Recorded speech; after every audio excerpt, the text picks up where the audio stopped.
Hello, welcome back to my channel. My name is John, call sign Kilo 5 Golf Tango, or the Dutch Ham. And today I will start a series where I walk through an exam to obtain a Dutch ham radio license.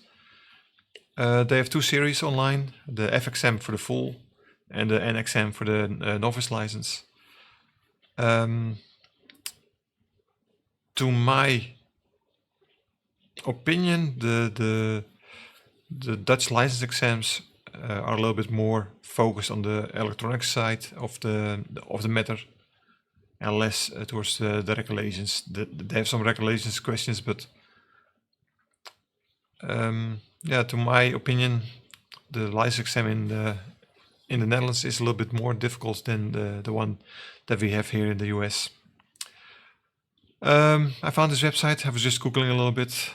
I had seen an old 2011 exam, but I was wondering if I could find some more recent exams. I did find the most recent exam that I could find was from 2020, but I found this site, ham-radio.nl, then exams in Dutch, and then F exam, also in Dutch. I will put the link in the description. As you can see, all the questions are in Dutch, but luckily, with help of our friend Google, we can translate the website. And as you can see, the questions are completely different. So whenever you open the page, you get a new exam. So last night I did an exam and I had 17 mistakes. It's also like here in the US, 50 questions, and to pass, you are allowed to have 50 mistakes. So you have a passing rate of 35 questions. So let me show you when you refresh this page. It's a completely different exam.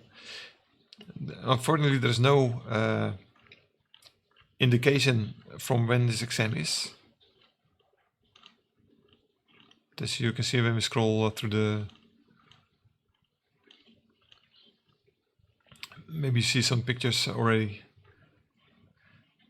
And here on the bottom of the page, there's a button to check your exam, and you can also look at the answers.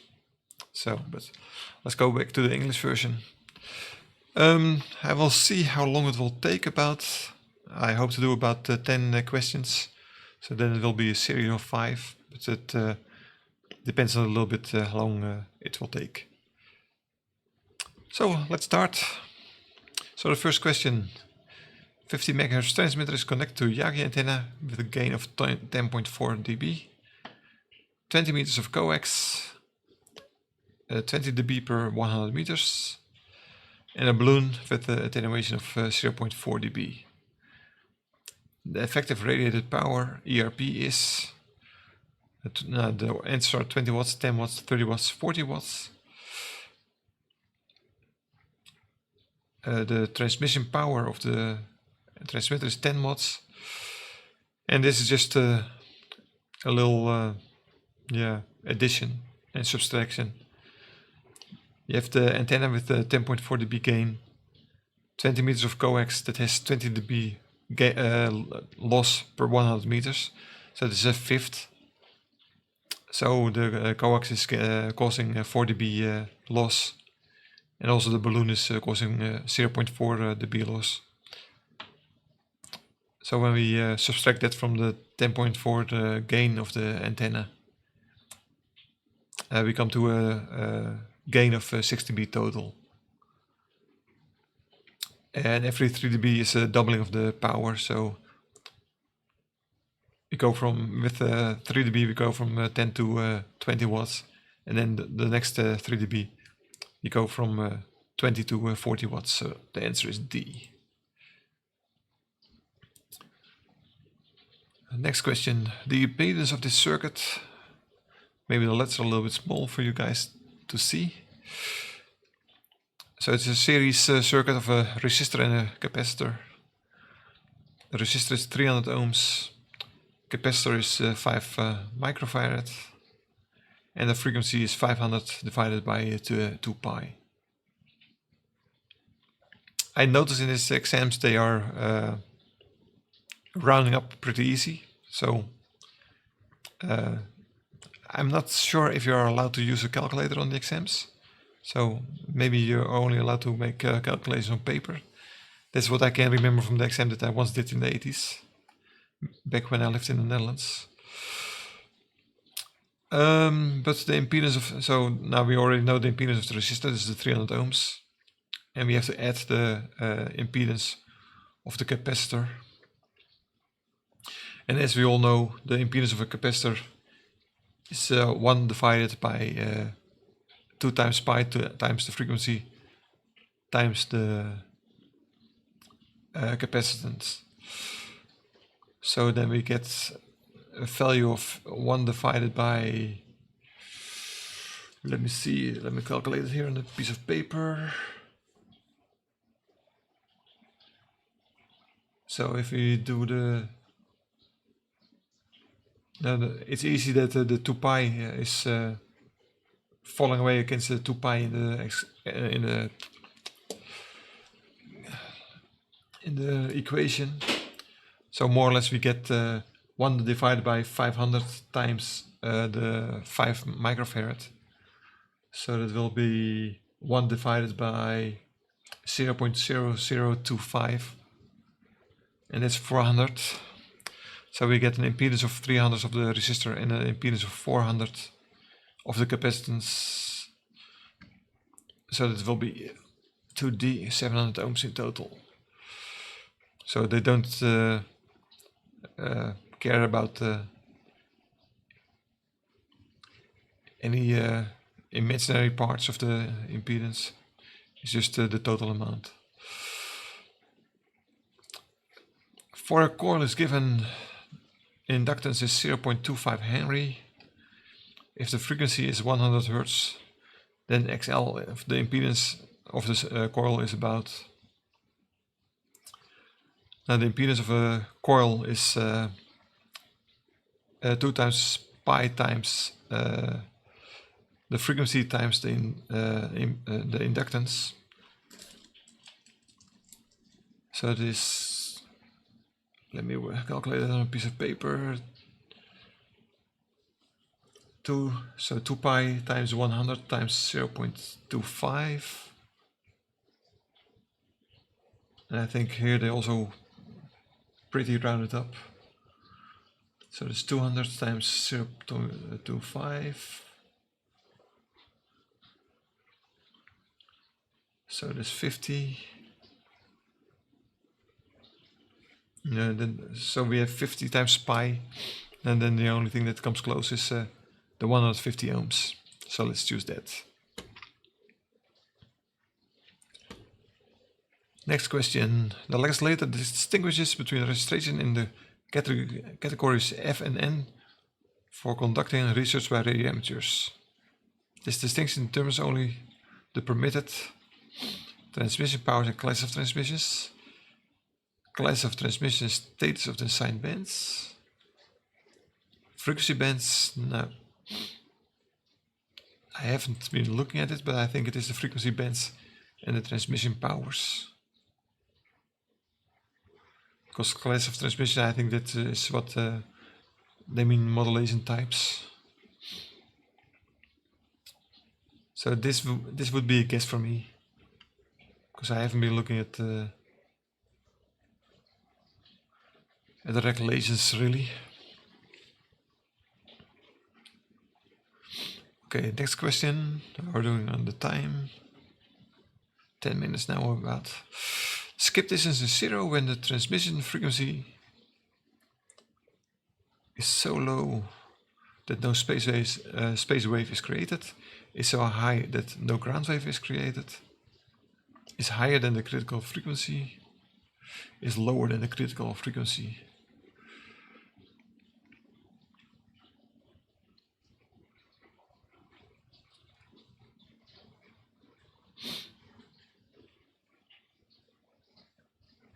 I guess it will be a combination of A and C. if it is higher than the critical frequency, then you won't have a sky wave. So then you only have the ground wave. So I will go for C. So that would also be a guess for me, but so maybe I have to put a little bit more effort, start studying a little bit more, because I do this only with the knowledge I have so far. After obtaining my extra license in 2018, I haven't studied anything anymore. Only have been playing a little bit with the antennas. In the circuit, the plus 5 volts corresponds to logic 0 and 0 volts to logic 0. The correct truth table is, so we have the X and the Y and then the Q.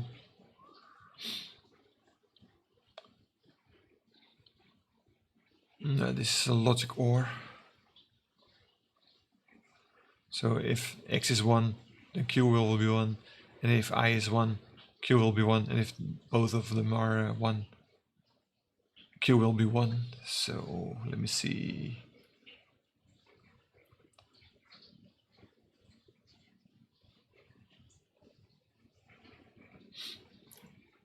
Even on the screen, I guess for you guys the letters will be small, but even for me, it's not really readable. X is 1, Q is 1, Y is 1, Q is 1, so it's table 1, I think. This does make sense. That does make sense. Yeah, so it's table 1, so that will be C. The standing wave SGM. Oh, so it is the Dutch staande golfmeter. So that's why it's SGM. Standing, so is the SWR is designed for 50 ohms. The antenna adjustment unit ATU is adjusted so the standing wave meter reaches 1. In which cable has the standing wave ratio of 1 been achieved?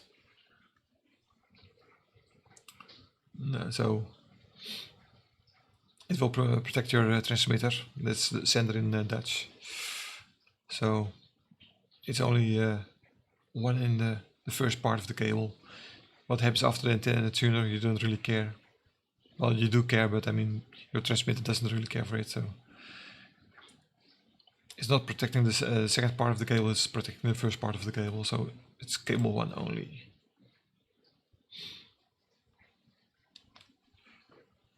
So we're doing now 30 minutes, so I guess I will make it to 10 questions, then we'll do the next part for the next day. Question 8. The diodes are the same. From the alternatives, choose a combination of the highest U and largest I that the circuit can deliver.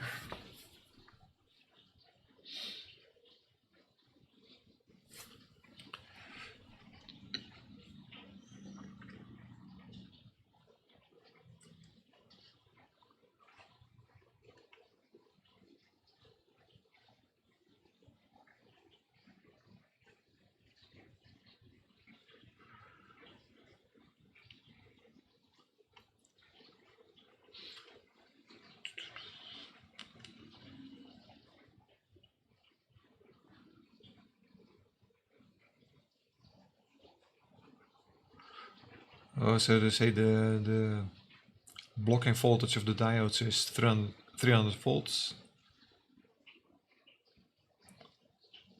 And I think they're saying that the maximum current is 2 amps.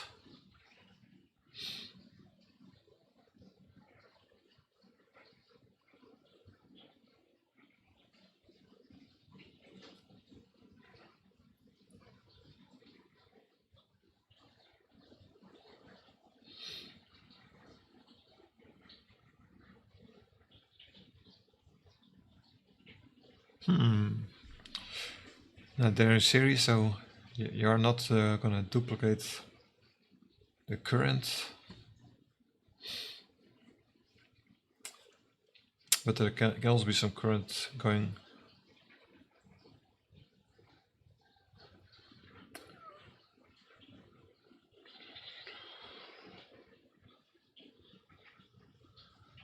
The highest U.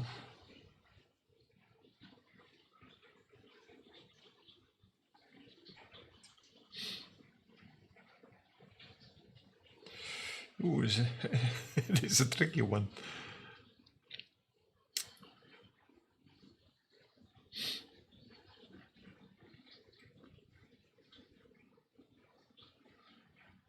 For this, I really need to cheat. I have no clue what it would be. Although I have an technical background, but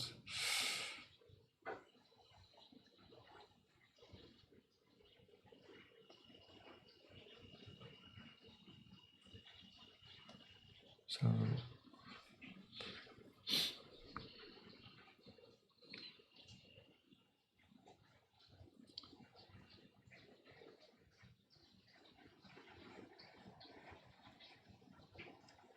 you would say that the diodes will limit the voltage that's over the resistor. So the voltage drop here should only be something like 1.4 volts.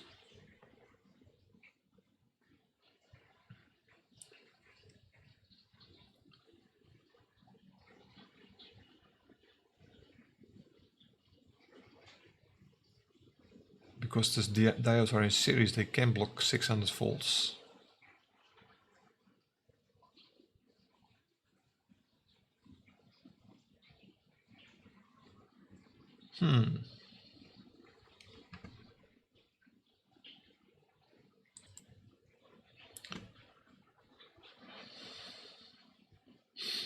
Now it can never be bigger than 2 amps. So, and if the voltage goes over 300 volts,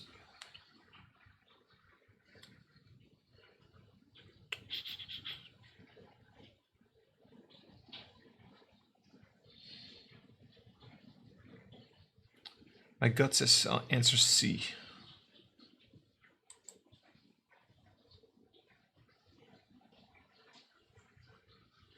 From the alternatives, choose the combination of highest U and largest I that the circuit can deliver.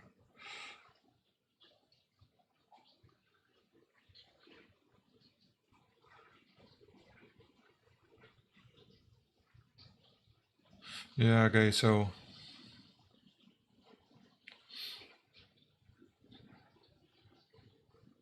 I think they would mean that with 400 volts the diodes would blow up in the blocking direction. Tricky. I will go for a C. So 200 volts, maximum voltage out, and maximum current of 2 amps.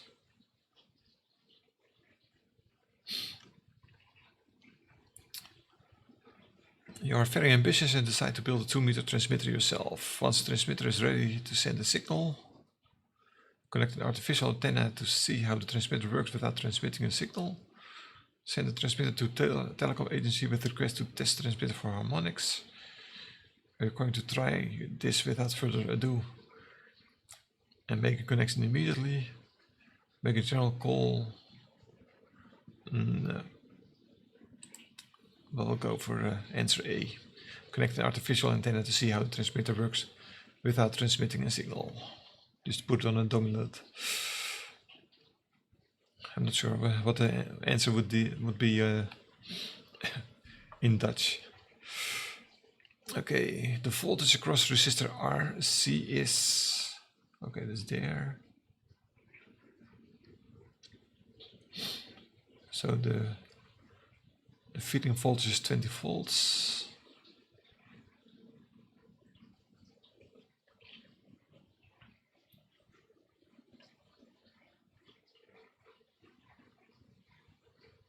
Ooh, this is a long time ago for me. It was somewhere in the 79 until 82. That was doing this kind of calculations.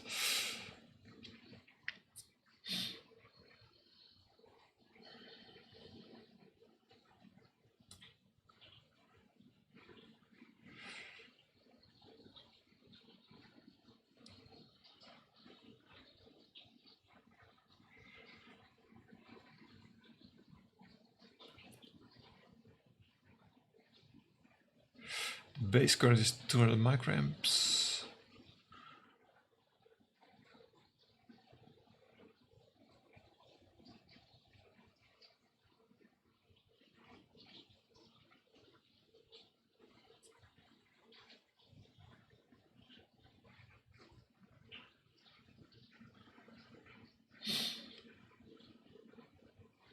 So say 50, so we have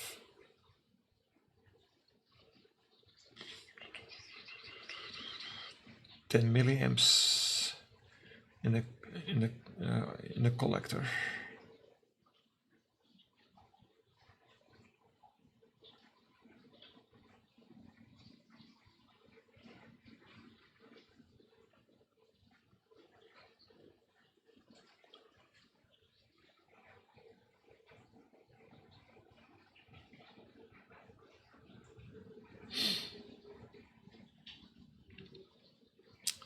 So 10 milliamps.